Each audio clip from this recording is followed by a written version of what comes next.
In this video we want to talk about Guest's model of HRM. Guest's model of HRM is based on the soft approach to human resources. There are two approaches to human resources, soft and hard, and they are the subject matter of a separate video.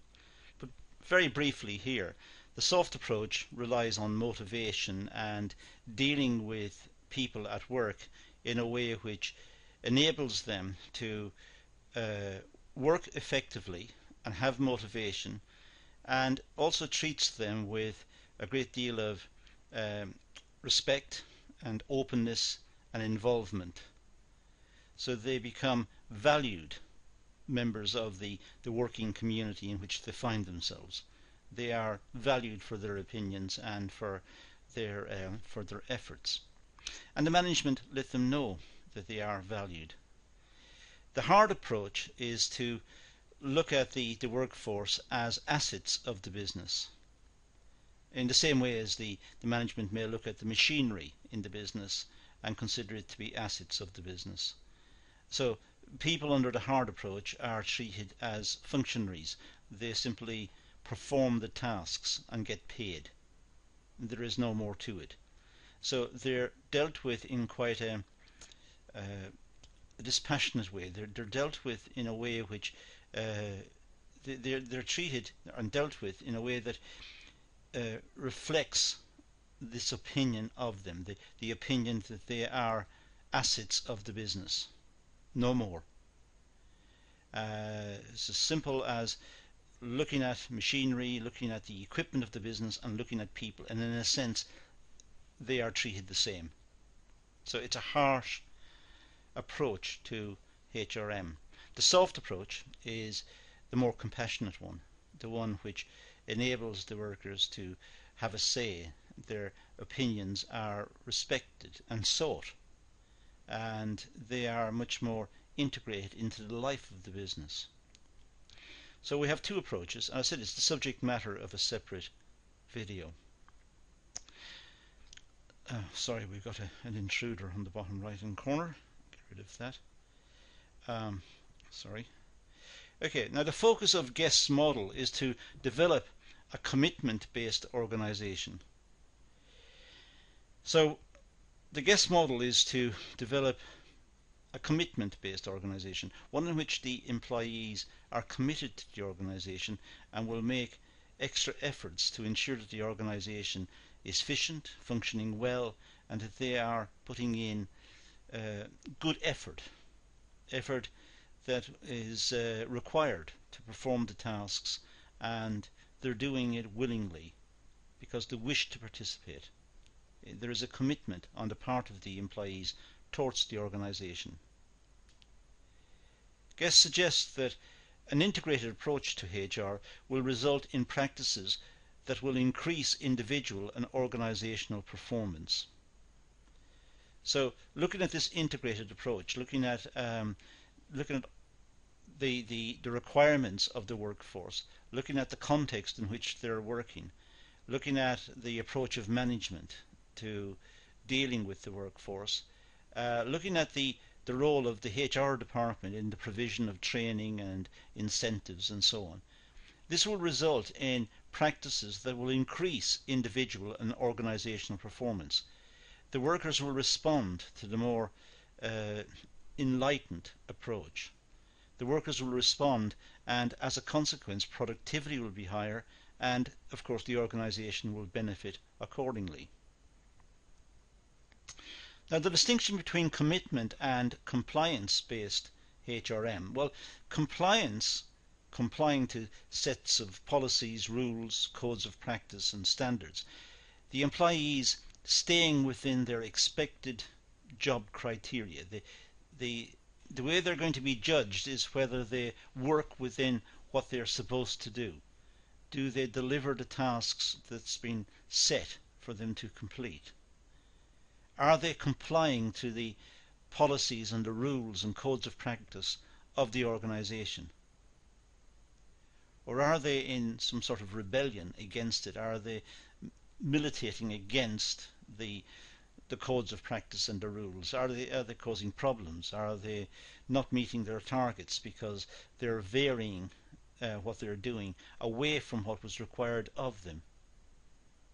So compliance is the degree to which the workforce stay within the rules set out by the organisation. They're complying to the rules of the organisation. Commitment is the extent to which an employee takes responsibility and involvement within an organisation, looking at its goal and its strategies and trying to achieve its goals and strategies. And the employee takes responsibility, tries to take on the role of ensuring that the tasks are completed and taking responsibility for the completion of tasks and the smooth running of a particular department, say, or a particular section or whatever it is. So there is commitment. The employees are committed to the organisation. They like the organisation. They like doing what they do, and they want to have responsibility for what they do, and they want to further the goals and the strategy of the business. They like it. They agree with it. In terms of compliance, they are simply working within the rules. Commitment seems to be stronger. They are going beyond it and looking for responsibility and trying to push forward to achieve the goals and the strategy of the organisation. So compliance-based systems, well, is a system based on control and low level of trust between the organisation and employees. There's a low level of trust. The organisation sets out rules and the employees stay within the rules. If the employees don't stay within the rules, they are in a sense ultra vires. They're outside of the rules. They need to go through a disciplinary procedure, or they need to be spoken to by the manager, or perhaps given a formal warning or something of this nature. They have broken the rules. And the rules are there to control the employees. There's very little trust between the management and the employees. The employees are told precisely what to do, and then they're monitored to make sure that they're doing it, and doing it within the parameters set out by the organisation. Employees only work to set standards. Expectations and performance hold little value to the employer. So the employees only work to set standards. The management tell the employees what's expected of them, and they will achieve that. They don't go further. Even if they've got the time or the capacity, they don't go further. They don't make an extra effort. They do what they're paid to do. So the contract states they will be paid so much, perhaps every week or every month, and in return they must complete the following tasks. And that's what they will do. They will complete those tasks and not work beyond it. Compliance-based system may be appropriate where there is a need for low-tech and low-discretion jobs and minimal need for skill development and acquisition. Some organisations need workers in this sort of compliance-based system. They need workers who will come in and do precisely what's required of them and stay within the rules. So the management tell them exactly what's required and they complete those tasks. So it's low skill, it's low tech, there's not a lot of technicality involved in it, or there's not a lot of, let's say, sophisticated machinery. There's no real need for skill development, or which is expensive, or skill acquisition, or it's just simply some workers working to an agreed set of instructions and completing those set of instructions. Commitment-based system, well, The emphasis on high levels of trust, commitment, and respect between the organization and the employees. Commitment-based system is when the employees are trusted by the management, and also the employees are committed to the organization, and there is respect between the two sides. They respect what they're doing. Management respect the employees. They see the employees making a good effort and taking on responsibility, and the employees reciprocate, and they also see the management making a good effort and trying to further the interest of the organization. There is a mutuality here. Both sides need the organization to survive. That's where they earn their livelihoods. So both are willing the organization to survive, and both are making an effort, and the employees have a commitment to the organization. Organizations encourage employees to actively participate and share common goals and values. So the employees actively take on roles which enable them to show their commitment to the organization through taking on responsibility. They may also take on additional tasks like mentoring new members of staff or working in teams. And in fact, some employees may work in several teams at the same time and make contributions to several teams, and also make recommendations to the management regarding performance and regarding processes and layout and so on. And their views are valued. Employees show a willingness to go beyond their expectations in order to benefit the organization. So the employees are making an extra effort. They're going beyond what's required. The contract states they must complete certain tasks. Well, these employees are going further. So they have a commitment to the organization. They want the organization to succeed. Guest devised a comparative model outlining the difference between human resource management and personnel management. Now, in everyday language, we tend to use these terms interchangeably, but in fact, there are differences. Guest explains that human resource management is perceived as commitment-based. So human resource management is when the organization is providing training and updating, skill updating, and looking after the workforce, and the workforce in return are reciprocating and making extra efforts to be productive and to apply themselves diligently to the tasks they've been set.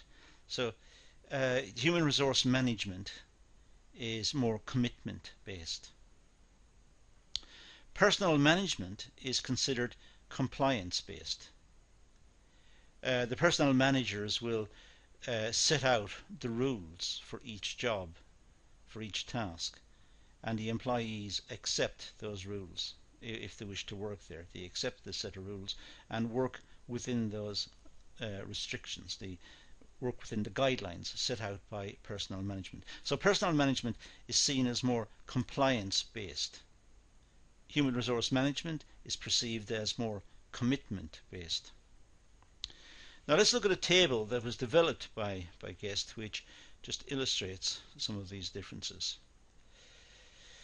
Along the top here we have aspects of policy. We have personnel management, which is, as I said, compliance, and we have HRM, which is commitment. So we have these three columns. Now the first one is there's a psychological contract. So a fair day's work for a fair day's pay.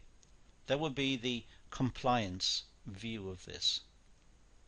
So the psychological contract is that the employees arrive in, they know what's required of them, they know what they're going to be paid, and they complete that task. It's compliance. They are staying within the rules, they're doing what's expected of them, but they're doing no more. They're just doing what's expected of them. The commitment angle is is different. There's a mutual understanding between the employees and management of the importance of the tasks and the need for the organisation to survive. So there is, in a sense, reciprocal commitment. The management have a commitment to the employees, and the employees have a commitment to the management. The employees want the business to succeed. They want the strategic vision to be achieved. Behavioural references. Well, in terms of compliance, there are norms, customs and practices. Employees will take on tasks and work at the tasks in terms of compliance. They're just sticking within the rules. But that's the way they've always done it. So that becomes the norm. That's the standard. That's the way it's always been done. These are the customs and the practices in terms of that particular function. The HR side, the commitment side, is that they're looking at the values and the mission. What is it that can be done? Looks at the values of the organisation. The values of the organisation may be one that's encouraging innovation and change. And they wish to be involved with this and may make recommendations regarding the work process. So it's more adopting the values and the mission of the organisation. The locus of control. Well, with the compliance, external. So the locus of control it's external to the job. The employees, in a sense, are controlled from outside. They're controlled by management, but they're, in a sense, controlled from outside of themselves, outside of the direct piece of work being undertaken. They're being controlled by rules and by instructions. They're not thinking about it. They're not worried about the outcomes. They're just simply doing as they're told. They're following the rules. So it's external. It's not of their making. They are simply following the rules. With the commitment, it's more internal. Internal means the employees are thinking about the tasks. They're thinking about the goals and the values and the willingness they've got to try and meet the wider objectives of the organisation by doing a good job and by being very honest about the commitment they're making, and if they have spare time or spare capacity to offer to go a little further, and thereby, of course, increasing their productivity and the overall efficiency of the organisation. So with commitment, they are driven from, if you like, internal forces within themselves, looking at it and knowing that they're trying to do their best to complete the task, but they also want to complete it in a way that will further the objectives of the business to achieve its strategic targets. With the personnel management, the compliance one, they're just simply following the rules and no more. Employee relations. Well, in terms of employee relations, the compliance model is more pluralist perspective. It's us and them. It's the employees go to complete certain tasks. They don't do any more than that's required. They don't have to think about how to improve it. They're simply doing the task, and they see management as separate. It's us and them. They want to get paid, do the particular task, get paid, and not think, not get involved. The management will do that. So it's collective, low trust, formal, and defined roles. The management must say exactly what the roles are. It's very defined. The employees want precise direction what to do. They don't want to get involved or think or take any initiative. And it's formal. They must know exactly this is what's expected of them, and they will perform that task. On the other hand, of course, the management don't trust them. They'll have to be monitored and checked as well. On the commitment side, in terms of employee relations, it's more unitarist. It's an us attitude, and by that I mean everyone's in it together. The employees recognise their responsibilities and recognise that they must make a good effort to try and achieve a good result for the business. Because if the business fails, they will lose their livelihoods, the same as the management. So there's also it's in terms of commitments, it's more individual and it's based on trust and flexible roles. The management trusts the employees. They give them the various tasks, and the employees can be trusted to get on with it, to adjust to the conditions they find, to the situation they find themselves in, to problem solve, to work with each other and bring back solutions. They don't need a lot of intervention. They are motivated individuals. Organising principles and organisational design.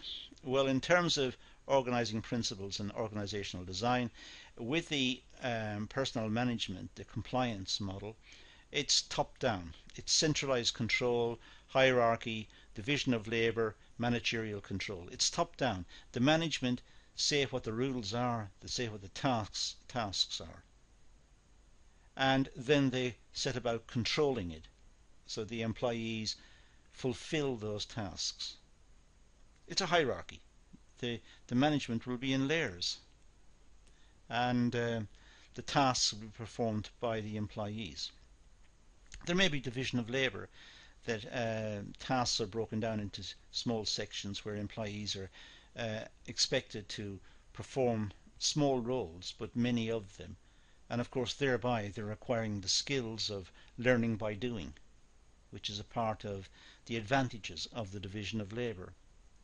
But there is managerial control throughout. With the commitment one, it's bottom up. It's decentralized control, delegation and empowerment, more a flat structure. The employees are very close to the top management because the employees don't need layers of management themselves. They're highly motivated. They work in teams and they have self-control. And the management have delegated the responsibility to them. So it's decentralized.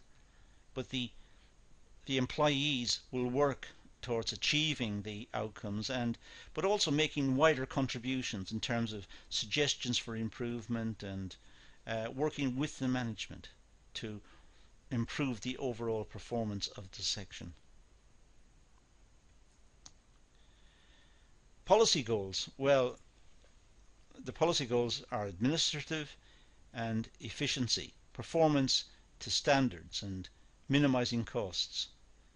So the policy goals would be to design tasks for the compliance model that can be done by the employees. These tasks can be done, can be easily supervised, and it's a very simple model. It's more administrative. The efficiency of the model, of course, can be measured. It's possible to work out the tasks that were issued and the tasks successfully completed, how many employees did it take to complete them, and you can get even some indication of productivity. It may not be a precise measure, but because of the contribution of machinery and technology, but some indication of labour productivity may be worked out. With commitment, it's adaptive, effectiveness, constantly improving performance, maximizing utilization for added value. So with the commitment, the policy goal is to improve performance, constantly and critically looking at the procedures to try and devise new ways of doing it, more appropriate ways, more make it more interesting for the employees, but also more productive. So it's development. Whereas with the compliance model, it's more administrative. See that the task is done. And when the task is done, the box is ticked, that's it, complete. With the commitment one, reflect on the experience of doing it. Reflect to see if there's another way of doing it, a better way. See what contributions can be had from the suggestions of other people who have observed the task, and critically look ahead and see what the implications for quality and quantity of output are from perhaps changing the procedures. So these are a list of distinguishing features between the compliance and the commitment models of HRM and of personnel management as set out by Guest. Guest's model shows that HRM goes beyond the activities of personnel management. The HRM model involving commitment and involvement by the employees and trust on the part of management, trusting the employees and so on. That's much more than the personnel management view, which is the compliance model, simply doing the tasks that are asked of them, doing no more, just doing the tasks, completing those tasks. So HRM is a much more elaborate schema.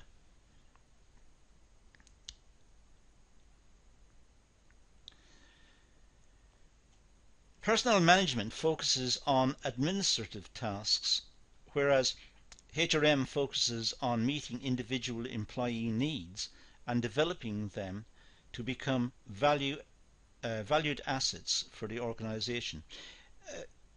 There is a big distinction then between personnel management and HRM.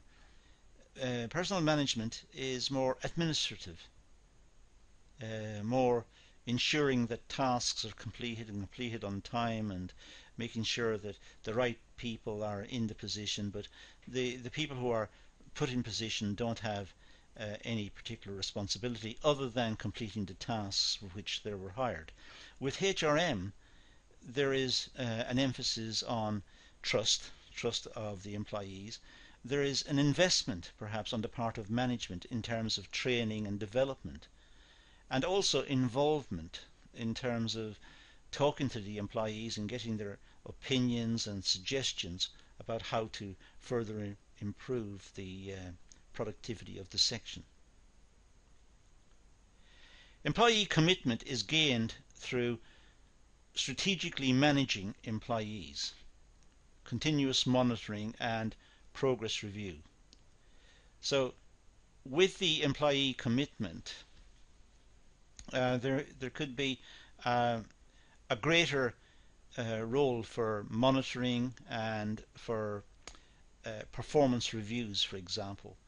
There may be continuous monitoring as well, depending on the resources of the organization, but certainly progress reviews, which feeds back how the employees feel about their role in the organization, how they feel about the management, about the tasks they've been assigned, and some feeling can be worked out as to whether the employee is genuinely committed to the organization or they're simply complying to the rules, and adjustments can be made accordingly. So the commitment of the employee to the organization can be monitored and can be checked through various means. Guest emphasizes on a commitment-based HRM. There needs to be a relationship between HRM and strategic management of an organization. The HRM function is to ensure that the right people are hired at the right time and put into the right set of requirements for the organization, the right tasks to achieve the right tasks for the organization. So the role of HRM is to recruit appropriate personnel to ensure that the strategic objectives of the business are met. If the wrong employees are recruited, then the organization will not meet its strategic objectives. It will be inefficient, it will be less productive, and the chances are it will not meet what it set out to achieve. So there is a role here, a critical role for HRM in terms of developing people within the organization and recruiting the right people. Greater employee commitment to organizational goals is what's required from the HRM. It's to try and get personnel in situ that are committed to the organization and to the achievement of the strategic aims of the organization.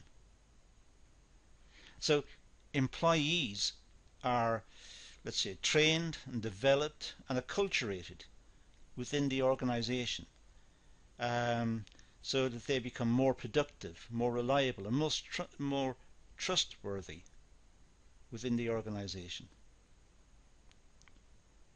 Harness individual needs rather than the collective workforce.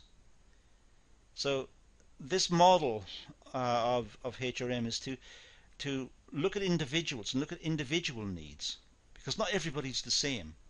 Look at individual needs and then try to devise training schemes and development schemes for individuals rather than the entire workforce.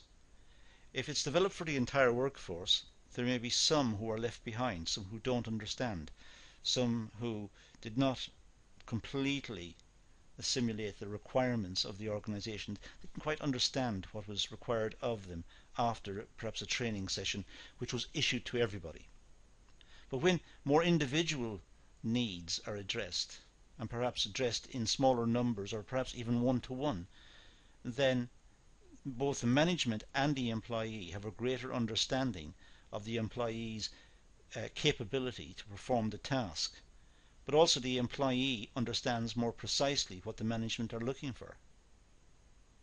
So it may result in greater commitment and greater understanding. There's better flexibility within the organization and devolution of authority.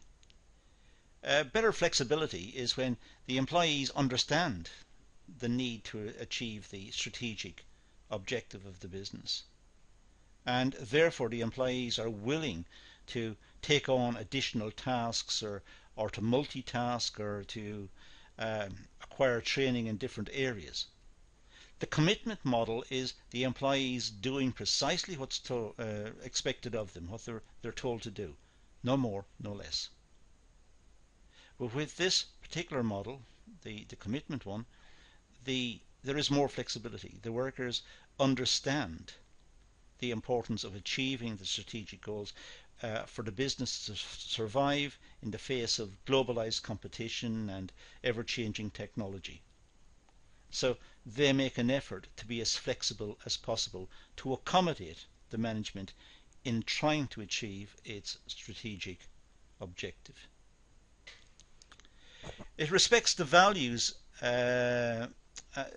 respects and values individuals as assets which help the organization reach their goals. Individuals, workers, employees are seen as assets, but this is not a term of abuse. This is a complementary term. They're seen as valued members of the working community within that organization because they are flexible, they understand what the organization is attempting to do, they are broadly in line with what the organization is doing, they're alert to opportunities in the sense that they will see ways in which they can further themselves and further the organization. They are ambitious, they're hardworking, they're diligent, they commit themselves to the organization. So therefore, by doing all of this, they are furthering the organization as well.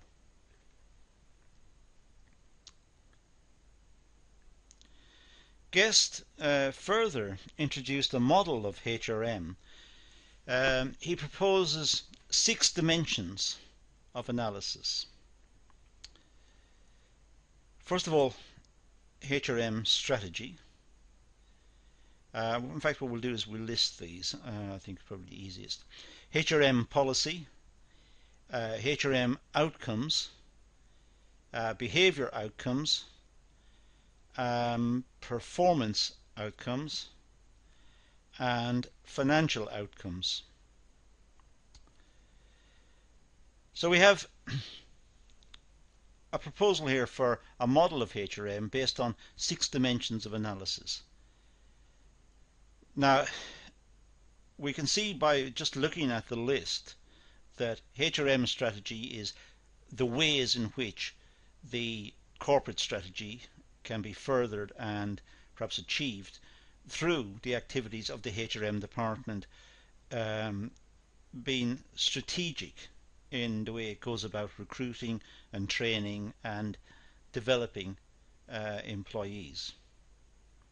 HRM policy, what exactly is the policy of the HRM department? What is it trying to achieve?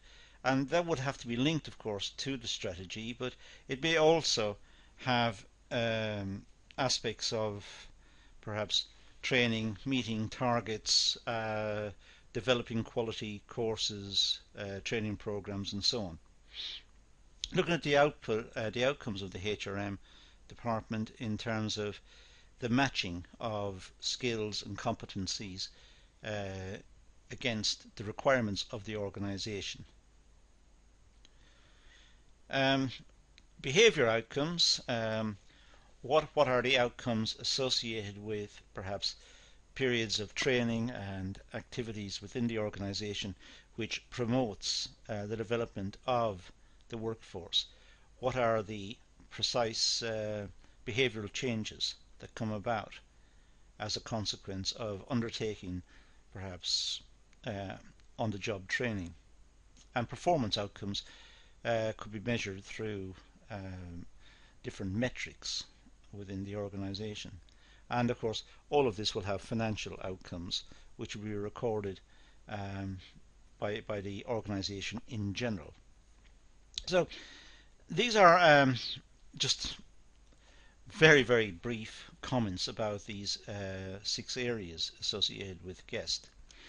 So if we look at the GEST model in a little bit more detail, we can itemize the strategy, HRM practices, HRM outcomes, behavior outcomes, performance outcomes, and financial outcomes. These are the 6 outcomes that GEST suggests for his HRM model. So we have those across the top. Now, if we talk about, let's say, HRM practices, well, selection of employees.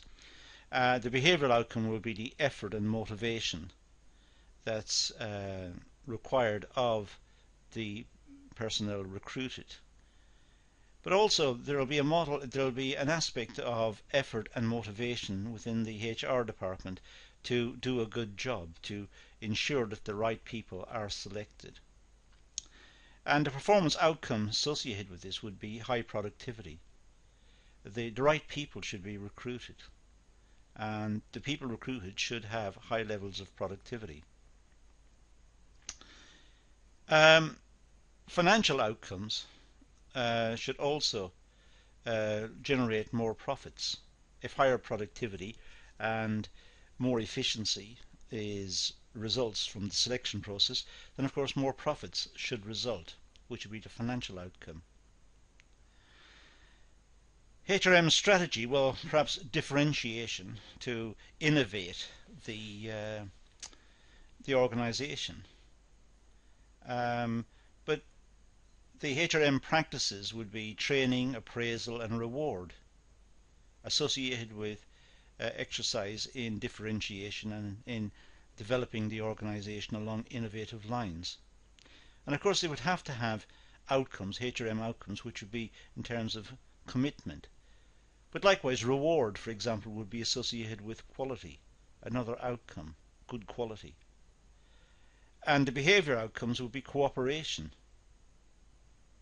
trying to get cooperation between management and employees. And the performance outcomes would be quality innovation. So we can see we can start to look at the functions of the HRM department, in this case we're looking at the strategy of the HRM department. You could look at the HRM practices in terms of selection, the previous one, and we can start to see that there are, in a sense, boxes to be ticked across the 6 measures that Guest set out. Focus, for example, the quality focus would be on job design. That would be the HRM practice, to make sure that the job design enabled good quality in terms of delivery. But the behavioural outcome would be involvement, that quality will only come about if the employees are involved. The employees have to monitor the quality and ensure that their workmanship is of a certain standard. The performance outcomes, if they are involved and they like their task, then there will be low absence or absenteeism amongst the labour force, because they are more committed, they are more interested. And cost reduction, this could be related to involvement, which would be related to flexibility, the outcome. The involvement and flexibility, in a sense, the HRM practice would be to have involvement with the employees to try and work out ways to enable cost reduction to take place. Flexibility, the HRM outcome could be that employees will move from task to task and have job enrichment as a consequence, have more motivation, have more application to achieving the tasks. They'll be more flexible. The organizational citizenship, as it's sometimes referred to, they belong to the organization, in a sense. They want to belong to the organization because they're involved with the organization and they are committed to the organization. There will be low labour turnover and low conflicts and customer complaints, because the employees are more involved with the organisation, they're more involved with the processes and more interested in quality as well as cost reduction, the one we're looking at here. But they are more involved, there will be less customer complaints because the quality will be kept quite high. There will be less conflict. They are more flexible, they're more committed to the single set of objectives of the organisation to achieve the corporate strategy, so there's less conflict between them. And of course the financial outcome would be a high return on investment. Strategies such as differentiation, innovation, quality and cost reduction will encourage positive HRM practices such as selection, training, reward, appraisals, etc.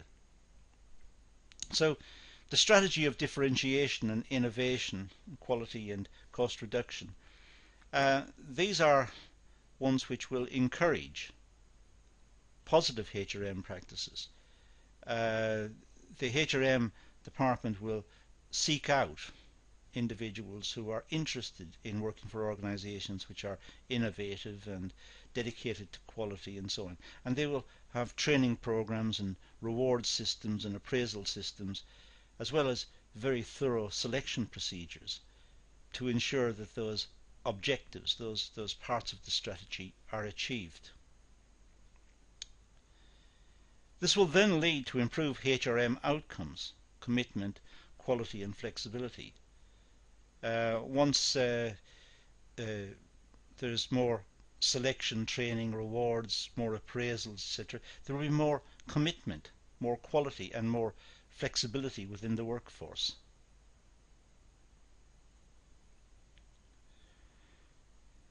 This will then have a direct effect on behavioural outcomes, resulting in improved motivation, cooperation, involvement and organisational citizenship.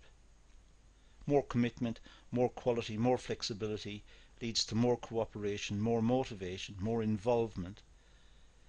So there is a connection going right the way back to the strategy. if the strategy is one, let's say, of differentiation, of innovation, quality, cost reduction, that will encourage the HRM practices in terms of selection strategy, training, rewards, appraisals. That will in turn lead to more commitment and more quality, more flexibility from the workforce. And that in turn will lead to more motivation, more cooperation, more involvement. We can see the logic of the three parts indicated on this slide being connected. Performance outcomes will then increase employee performance, productivity, equality and innovation, whilst minimizing absences, labour turnover, conflict and customer complaints.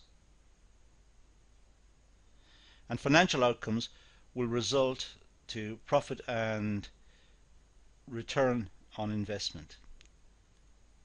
So there will be a greater return on the investment of the organisation because the workers are more flexible, they're more interested, they're more motivated. The reason they're more motivated is because the HRM selection procedures were more targeted at that type of worker, and the HRM department tops up its selection procedures with good training schemes and involvement with the workforce. And the HRM department are doing that because the organisation itself is committed to innovation and change and development. So these are the 6 areas of Guest's model of HRM. It's worth going back over that and making sure you're clear about the linkage between the various stages, from the strategic objectives of the business to the policies of HRM in terms of recruitment and training and so on, all the way to the performance and commitment of the employees, and making sure you understand the linkage between the 3 of them.